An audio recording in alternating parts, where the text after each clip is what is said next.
Welcome to Not Milk Never Milk. Subscribe if you're lactose intolerant. You begin by clarifying who benefits most. List the top 3 problems your product solves and why that matters. Next, map demographics like age, gender, city, and income so your ad can reach real buyers.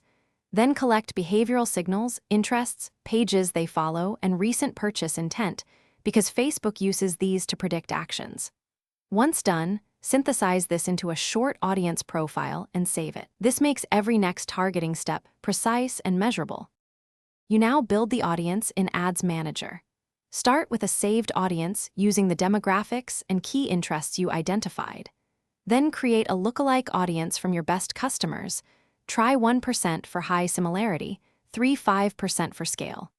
Layer in behaviors like recent online buyers and exclude irrelevant groups to avoid wasted spend. Make sure to test multiple audience combinations in separate ad sets so you can compare results and learn which signals drive conversions. You finish by testing and measuring. Run a/B tests that vary creative, copy, and audience to isolate what works.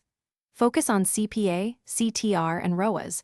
Pause ad sets with high cost or low engagement. If volume is too low, broaden interests or increase lookalike size. If cost is high, tighten exclusions or test narrower behaviors. Once stable winners emerge, scale budget gradually and continue iterating. If things still fail, revisit the initial customer profile and validate your assumptions. Thanks for watching. If this was helpful, leave a like and consider subscribing. See you next time.